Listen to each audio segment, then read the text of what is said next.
tossed around as a pejorative, in spite of the fact that it simply means believing in the right of Jewish people, like all people, to determine their own future, is not normal. No one in Canada should ever be afraid to call themselves a Zionist. I am a Zionist.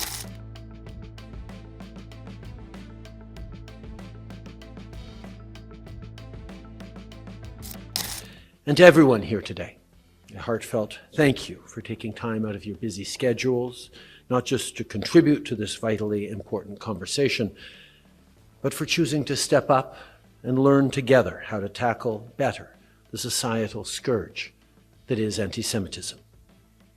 I know the explosive rise of anti-Semitism we've seen since Hamas's heinous October 7th attacks had left Canada's Jewish community and Jewish communities around the globe feeling terrified and far too often alone.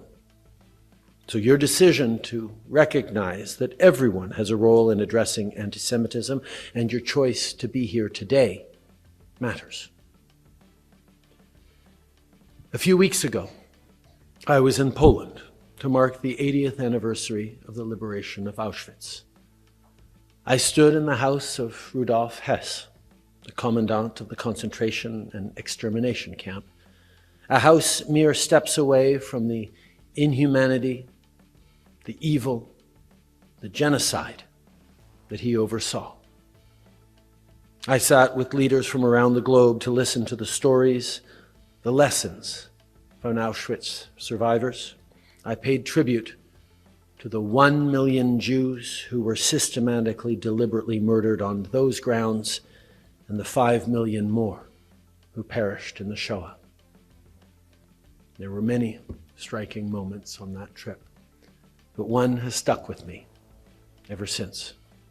Before making the drive to the commemoration ceremony, I had the privilege of sitting down with Miriam and Howard, two Canadian Auschwitz survivors who accompanied me to mark that important occasion.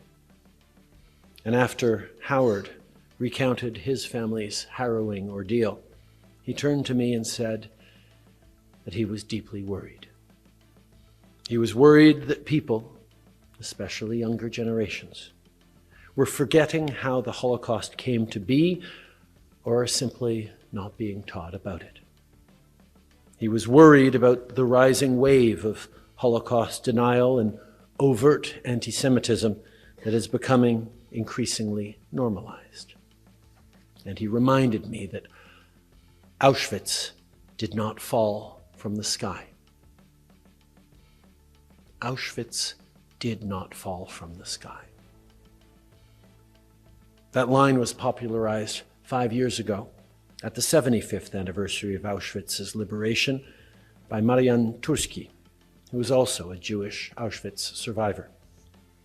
And I say was, because sadly, after dedicating his life to fighting injustice, speaking out against anti-Semitism, and sharing his story, including once again at the ceremony I was at in January, Marian passed away just a few weeks ago at his home in Poland. With Marian's evocative words and his recent passing are a poignant reminder.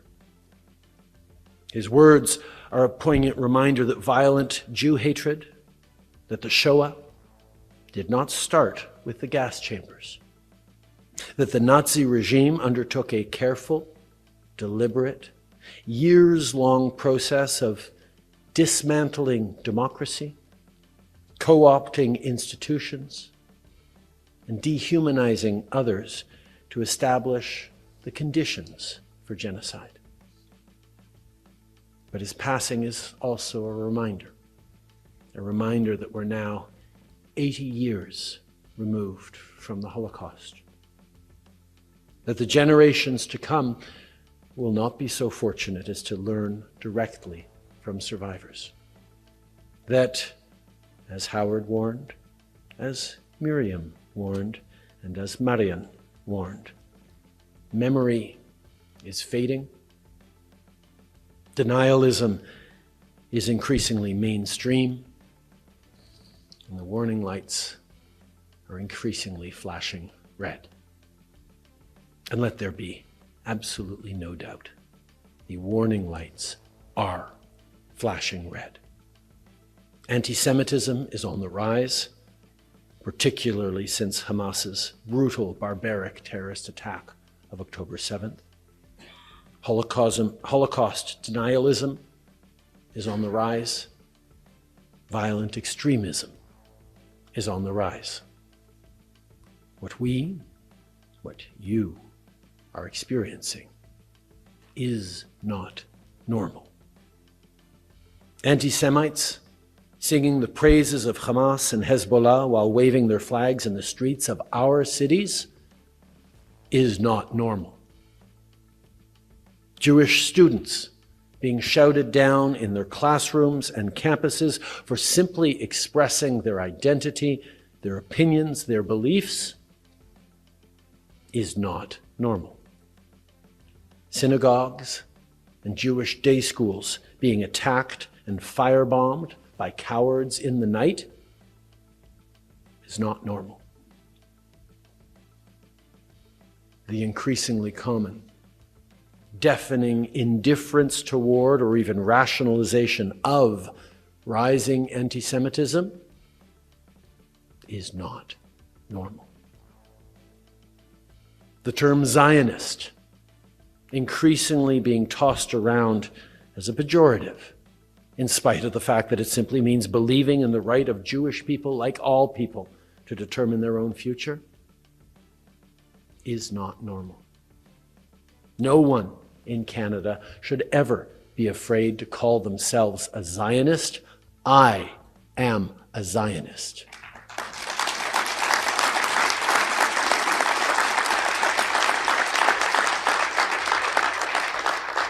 None of this is normal. And it is incumbent upon me and upon my successor as Prime Minister, upon the premiers, municipal leaders, police chiefs, and every single Canadian, particularly non-Jewish allies, to not only speak out against anti-Semitism, but to act, to stop its spread, and to take this deadly threat seriously.